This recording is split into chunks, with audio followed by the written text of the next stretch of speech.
예수님께서 예루살렘 성전에 입성하신 지 3일째 되는 날입니다. 이날에 예수님은 많은 공격을 받으셨어요. 대제사장과 서기관과 장로들이 야, 너 무슨 권위로 이런 일을 하냐? 라고 하면서 권위 문제로 따졌습니다. 또 오늘 본문에서처럼 바리새인과 헤롯 당이 합세해가지고 세금 문제 갖고 따졌어요. 또 이 뒤에 보면은 사두개인들이 또 예수님께 찾아와가지고 부활이 있냐 없냐 라고 하는 거 문제로 따졌습니다. 이렇게 3일째 되는 날 예수님은 계속 사람들 이 당시에 종교 지도자들의 이 공격을 계속 받았습니다. 자, 그러나 예수님은 때마다 아주 지혜롭게 그들의 공격을 이기셨습니다. 자, 그런 예수님이 제자들에게 이런 말씀을 하셨어요. 마가복음 13장 9절 말씀인데요. 너희는 스스로 조심하라. 조심하라 라고 말씀하십니다. 사람들이 너희를 공회에 넘겨주겠고 너희를 회당에서 매질하겠으며 나로 말미암아 너희가 권력자들과 임금들 앞에 서리니 이는 그들에게 증거가 되려 함이라. 자, 예수님은 제자들에게 너희들이 나를 따르면 편안해질 거야. 나를 따르면 행복해질 거야. 좋아질 거야. 부자가 될 거야. 이런 말씀을 하신 게 아니라 너희들은 나로 말미암아 사람들에게 잡힐 거야. 공회에 넘겨지겠고 회당에서 매질 당할 것이고 라고 하면서 이렇게 고난에 대해서 고난 당할 것에 대해서 말씀을 하셨어요. 여러분, 이것을 우리가 잘 마음속에 새기셔야 됩니다. 내가 지금 신앙의 삶을 살아가는 이 길이 나의 편함과 나의 유익과 나의 어떤 세상 사람들보다 좀 떵떵거리면서 잘 살기 위한 그 길이 결코 아님을 여러분들 우리는 아셔야 되는 거예요. 자, 우리 믿는 자들에게 이런 길이 기다리고 있다라고 하는 것을 여러분들 기억하십시오. 또 예수님은 이렇게 말씀하셨습니다. 마태복음 10장 16절에서 보라 내가 너희를 보냄이 양을 이리 가운데로 보냄과 같도다. 그러므로 너희는 뱀같이 지혜롭고 비둘기같이 순결하라. 자, 이렇게 말씀하셨습니다. 자, 여러분, 우리는 지금 어느 세상, 어떤 세상에서 살고 있어요? 지금 예수님이 방금 말씀하셨듯이 양을 잡아먹는 이리 같은 세상 가운데 우리가 지금 살고 있습니다. 양은 바로 우리 믿는 사람들을 말하는 거고 이리는 저 어둠의 세상을 말합니다. 그렇기 때문에 예수님은 우리에게 두 가지를 가지라고 말씀하고 계세요. 뱀같이 지혜로워야 된다. 또 한 가지는 비둘기같이 순결해야 된다. 자, 이렇게 지혜로움과 순결한 이 순결한 믿음, 이 두 가지를 가져야 된다라고 말씀하고 계세요. 자, 그런데 여러분, 우리는 이 두 가지 중에 비둘기 같은 순결함, 그것에는 우리가 신경을 쓰고 있지만 뱀 같은 지혜로움에 대해서는 신경을 잘 못 쓰고 있는 것 같습니다. 순결한 믿음을 지킨다라고 하는 그 명목 아래 그저 세상 사람들과 담 쌓고 살려고 합니다. 되도록 세상 사람들을 만나지 않으려고 해요. 왜? 저 사람들은 나하고 잘 맞지 않기 때문에. 저들의 언어, 저들의 행동, 그것은 내게 불편하기 때문에 그런 사람들과 되도록이면 만나지 않으려고 하고 그걸 갖고 나의 순결한 믿음을 지켜나가려고 합니다. 자, 그러면서 세상 사람들의 그 삶의 방식에 대해서 비난을 하죠. 자, 그러나 여러분들 방금 전에 예수님이 하신 말씀을 다시 한번 보시면 자, 이렇게 말씀하고 계시다는 거예요. 보라 내가 너희를 보냄이. 내가 너희를 보냄이라고 말씀하고 계세요. 자, 이 말은 무슨 뜻이에요? 예수님이 우리를 보내고 있다는 얘기예요. 어디로? 그 세상으로. 양을 잡아먹는 저 이리 같은 세상으로 예수님이 우리를 보내고 있다는 얘기예요. 여러분, 우리는 보냄받은 자예요. 보냄받은 자란 말이에요. 하나님의 예수님을 이 땅의 영혼을 구원하기 위하여 보내셨습니다. 그것에 순종하여 예수님이 오신 거예요. 근데 그 예수님이 이제 우리를 보내시는 거예요. 저 세상으로, 저 세상의 영혼들에게 복음을 전하라고 우리를 보내신 겁니다. 우리는 보냄받은 자라고 하는 거예요. 그렇기 때문에 내 믿음의 순결을 지킨다는 이유로 세상 사람들과 담쌓고 살아서는 안 되는 거예요.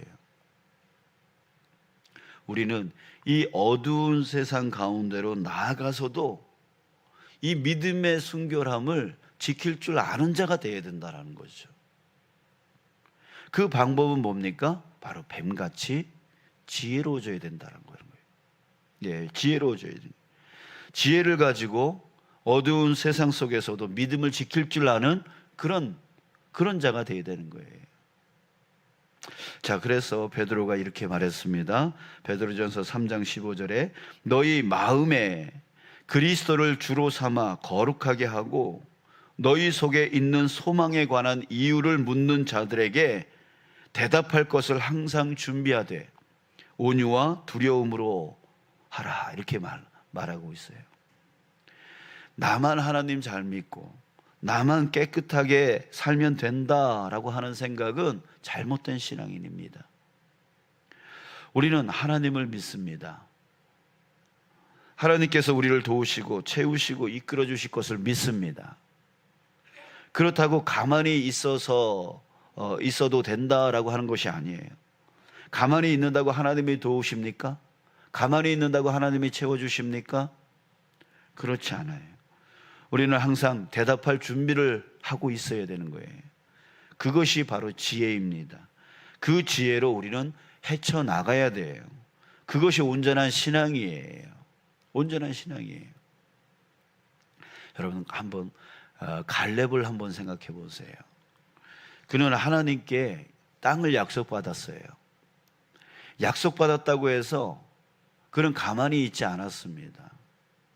지도자 여호수아에게 가서 이 산지를 내게 주소서, 하나님이 나한테 약속했습니다 라고 그 산지를 달라고 합니다.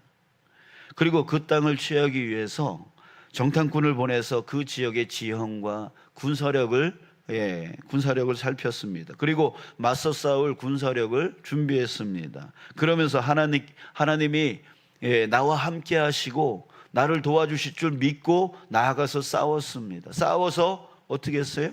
취했어요. 정복했어요. 이게 바로 온전한 신앙이라고 하는 거예요.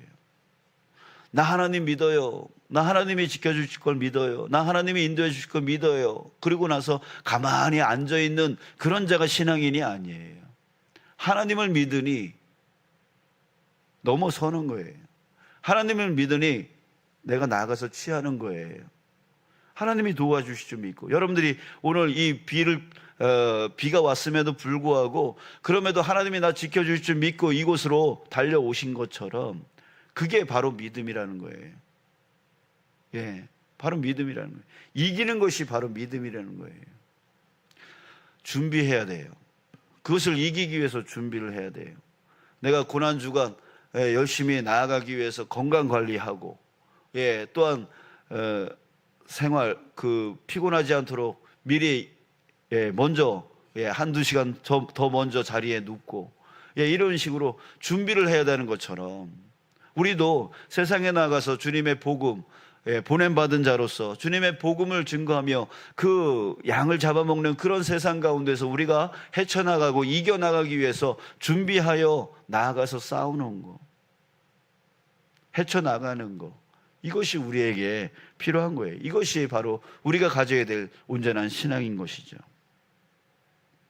예수님은 우리에게 믿음으로만이 아니라 지혜롭게 헤쳐나가는 것을 오늘 본문을 통해서 보여주신 겁니다. 15절에 보면 예수께서 그 외식함을 아시고 이르시되 어찌하여 나를 시험하느냐라고 하셨어요. 예수님은 자신을 공격하는 사람들에 대해서 잘 알고 계셨습니다. 그래서 그들이 지금 외식하고 있다라고 하는 것을 아셨어요.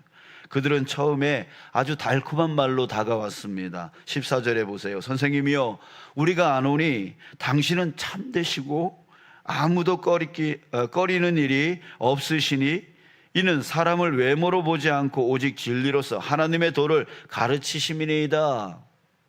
자, 이렇게 아주 달콤한 말로 다가왔습니다. 그런데 그 이후에 본색을 드러냅니다. 뭐라고 합니까? 가이사에게 세금을 바치는 것이 옳으니까? 옳지 아니니까? 우리가 바치리이까? 말리이까? 자, 이런 식으로 질문을 던지는 거예요. 이 질문은 바로 외통수 질문입니다.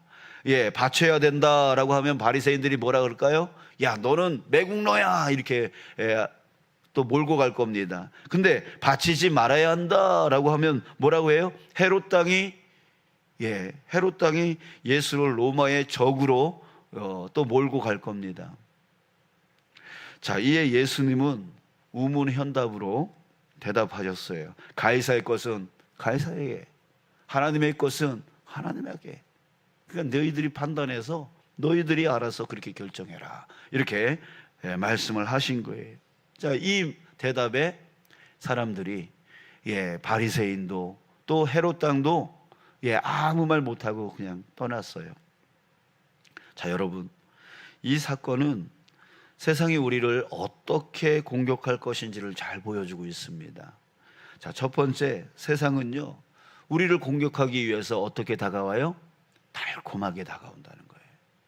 무기를 들고 다가오는 게 아니라 아주 달콤함을 가지고 온다는 거죠. 나한테 유익되는 것처럼, 나에게 좋은 것처럼, 나를 칭찬해 주는 것처럼 아주 달콤하게 다가오는 거예요.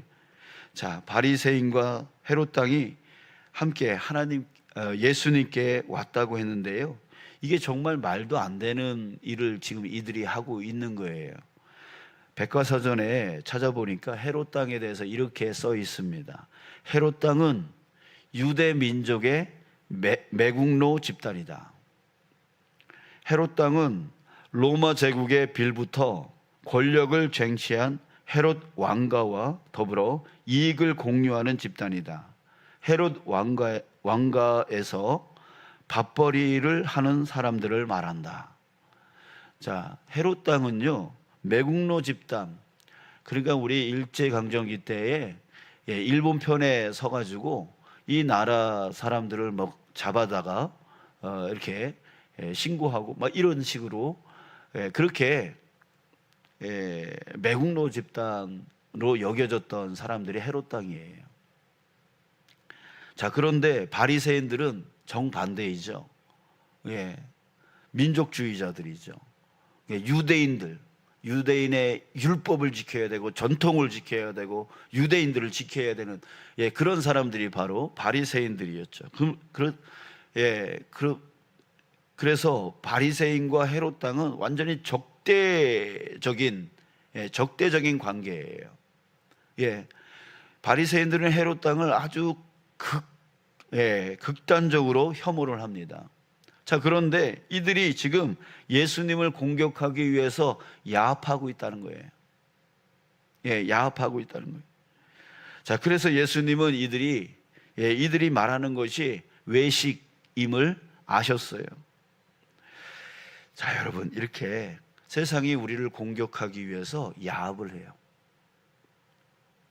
야합을 해요. 자, 제가 아까 잘못 설명했는데, 첫 번째는 세상은 우리를 공격하기 위해서 야합한다라고 하는 거, 그게 첫 번째입니다.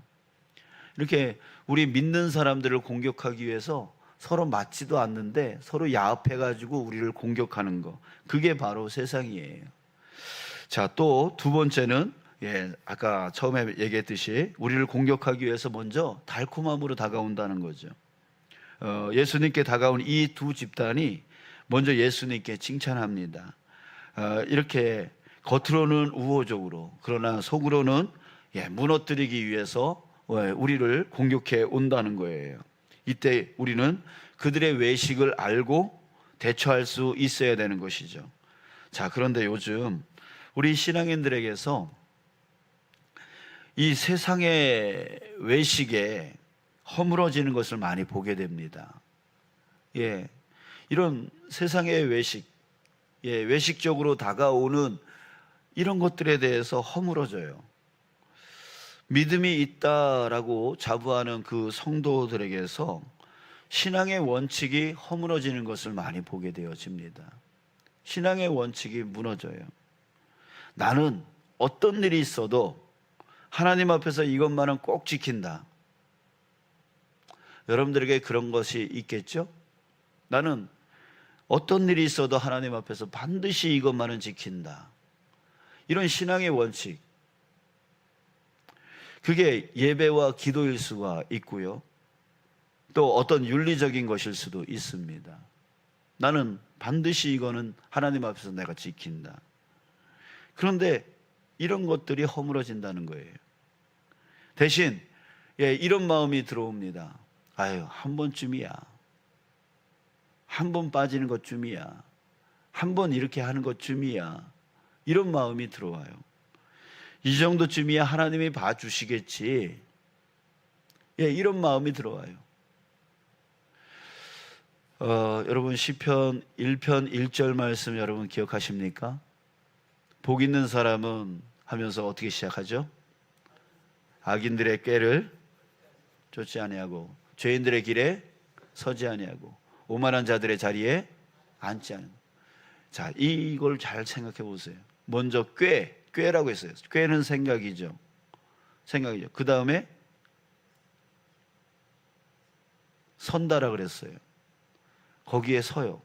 그 다음에 앉는다 그랬어요. 이게 바로 이 죄가 들어오는 방식이에요. 처음엔 생각으로 들어왔다가 한 번 거기에 서요. 그랬다가 거기에 주저앉는 거예요. 이게 바로 죄예요. 그러니까 한 번쯤이야, 이 정도쯤이야 하나님이 봐주시겠지라고 하는 그 생각이 뭐예요? 허물어뜨려 버린다는 거예요. 죄를 짓게 만들고 죄에 앉아버리게 만든다는 거죠.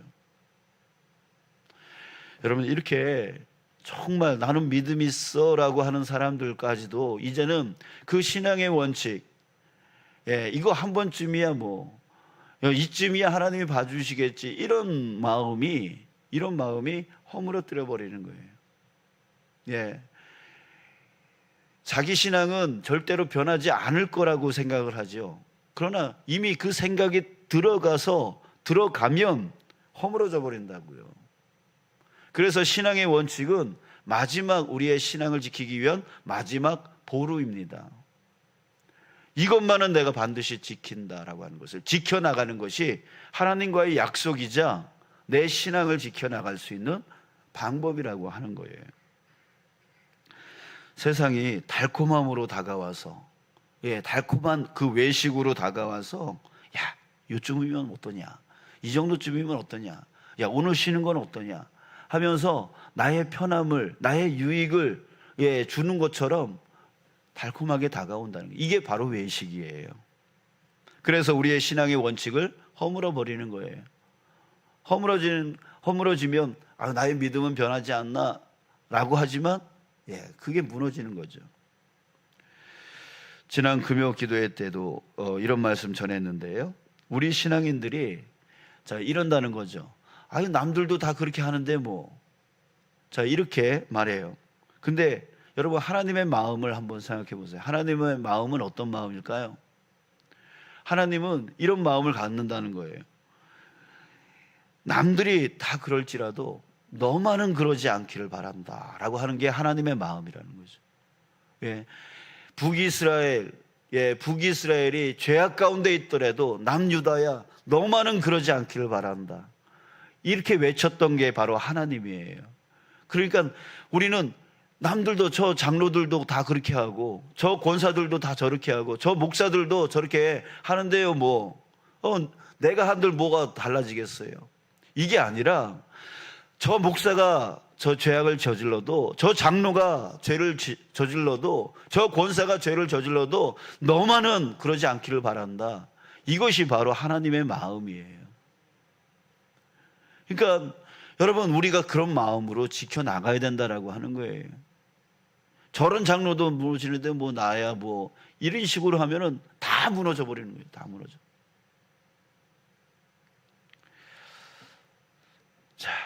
사랑하는 여러분, 우리에게 뱀 같은 지혜가 있어야 됩니다. 믿음을 지키기 위해서라도 이 지혜가 우리에게 필요합니다.